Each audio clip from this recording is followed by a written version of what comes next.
दिलीप जायसवाल को अपने ही सरकार से सही ये भी जांच कराना चाहिए कि जिस कॉलेज को कब्जा करके बैठे हुए हैं, सिखों के माइनॉरिटी स्टेटस का एकमात्र मेडिकल कॉलेज है बिहार में, और वह उसी कॉलेज में कभी क्लर्क हुआ करते थे।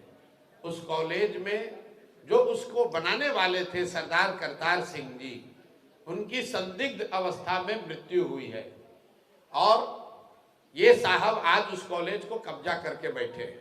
तो वो किस थाने में गए हैं केस करने हम तो नहीं जानते हैं। दिलीप जायसवाल, कोई थानेदार अभी तक आया नहीं है, लेकिन अब दिलीप जायसवाल पहले बताएं कि जिस कॉलेज के तुम मालिक बन के बैठे हुए हो उस कॉलेज पर कब्जा कैसे किए हो, ये बताओ। और ये बताओ कि पिछले 25-30 साल में उस कॉलेज से, ध्यान से सुन लीजिए, उस कॉलेज से बिहार के कितने नेताओं के बच्चों ने मेडिकल की डिग्री हासिल की है। इस आदमी का पूरा राजनीतिक कैरियर, ये गलत जगह इन्होंने बटन दबा दिया है। ये समझ रहे हैं कि हमको डरा देंगे। मेरे भाई, अब आप अभी 2-3 दिन के बाद मैं डिटेल प्रेस कॉन्फ्रेंस करने वाला हूँ इस कॉलेज की, इनकी यात्रा पर, कि ये कैसे उस कॉलेज के मैनेजमेंट कमेटी में घुसे, अपने बहू को जो सिख है उसको उसका इंचार्ज बना दिया है। भाई, उस कॉलेज का मालिक कोई सिख ही हो सकता है। और पिछले 25-30 साल में सरकार चाहे जिस किसी की भी रही, यहाँ बहुत सारे युवा हैं, इसको चलाइए भैया। मेडिकल में आपके बच्चों का एडमिशन होने के लिए आपको 4 बार 5 बार टेस्ट देना पड़ता है। और ये जो कॉलेज है जो इनके अध्यक्षता में, इनके मार्गदर्शन में चल रहा है, इसमें बिहार से के कितने नेताओं के बच्चों ने, उनके भांजों ने, उनके भतीजों ने, उनके भाइयों ने मेडिकल की डिग्री हासिल की है। ये रिकॉर्ड दिलीप जायसवाल को जारी करना चाहिए। नहीं करेंगे तो हम जारी करेंगे कि आप देखिएगा कि कोई नेता किसी दल का बचेगा नहीं। कम से कम 50 से ज्यादा नेताओं को, ध्यान रखिए, 50 से ज्यादा अलग अलग दल के नेताओं ने अपने परिवार के से जुड़े हुए लोगों को उस मेडिकल कॉलेज के माध्यम से डॉक्टरी की डिग्री, मेडिकल की डिग्री दिलवाई है। और दिलीप जायसवाल का पूरा राजनीति इसी पर है। अब आप लोग जाकर पूछ लीजिएगा कि प्रशांत किशोर ने आरोप लगाया है, जो दम है वो कर लो।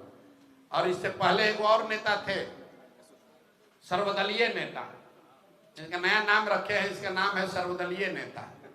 आप लोग, हम लोग सुनते हैं नेता लोग दल बदलता है, तो अशोक चौधरी ने उसका एक स्टेप आगे का रास्ता निकाल लिया। ये कहा दल क्यों बदले, सब दल में एक एक आदमी को रख दो, दल बदलने की जरूरत नहीं है। बाबूजी कांग्रेस में, बेटा जदयू में, बेटी लोजपा में, और दामाद खुदे से कहे कि आरएसएस भाजपा में। तो भाई कोई दल बचा नहीं। हमने कहा एक आरजेडी बचा है, उसमें भी परिवार का कोई रख दो कि कोई भी जनता कहीं वोट दे, तुम ही रहोगे। तो ये 3 गो जो नेता है, दिलीप जायसवाल भाजपा का यहाँ अध्यक्ष, ये बताएं कि मेडिकल कॉलेज जिसके ये मालिक मुखिया बने हैं, किस आधार पर वहां पहुंचे, करतार सिंह जी के साथ क्या हुआ, और उस मेडिकल कॉलेज में पिछले 25-30 सालों में कितने बिहार के नेताओं के परिवार से जुड़े हुए लोगों को मेडिकल की डिग्री दी गई। दूसरा, ये सर्वदलीय नेता अशोक चौधरी, ऑलरेडी मैंने कहा है कि इस आदमी, पूरा बिहार जानता है कि इन्होंने टिकट खरीदा है और ये मानहानि का मुकदमा किए हैं, तो यहाँ से लेकर सुप्रीम कोर्ट तक लड़ाएंगे। आजकल भागे भागे फिर रहे हैं। और तीसरा एक है मंगल पांडे, जिनके कालखंड में पूरे बिहार में स्वास्थ्य व्यवस्था में खाली अमंगल ही हो रहा है। कोविड के बोला कि हमारा मंगल काल चल रहा है, हम बोल मंगल काल उसका खुद का चल रहा है। पूरे बिहार के लोगों का अमंगल काल चल रहा है। कोविड के जमाने में क्यों बोल रहे हैं समझ लीजिए, तीनों को क्यों चिन्हित किया है। ये दिलीप जायसवाल अभी राजस्व मंत्री थे। ये जो जितना लैंड का डिजिटाइजेशन हुआ है, सीओ बीडीओ के ऑफिस में जो भ्रष्टाचार फैला है, ये पैसा कौन ले रहा है भाई? सब आदमी कह रहा है बिहार में बहुत भ्रष्टाचार है, तो पैसा जा कहाँ रहा है? ये पैसा जा रहा है नीतीश कुमार के उगाही मंत्रियों के पास। ये 3-4-5 जो मंत्री है, यही सब लूट रहा है अफसरों के जरिए, व्यवस्था के जरिए। और प्रशांत किशोर, जनसुराज इन लोगों से डरने वाले नहीं है।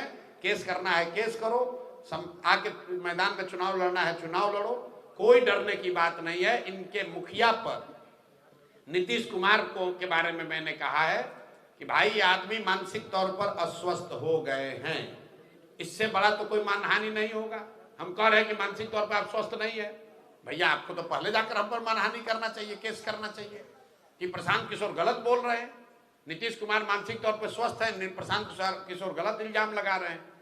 हम आपको कह रहे हैं कि बिल्कुल दावे के साथ कह रहे हैं कि नीतीश कुमार मानसिक तौर पर स्वस्थ नहीं है। अगर हम बात गलत कह रहे हैं तो किसी मेडिकल बोर्ड को बैठाकर जांच करा लीजिए। अगर उससे भी नहीं भरोसा है तो थाने में केस कर दो, उससे भी नहीं भरोसा है तो जाकर कोर्ट में केस कर दो।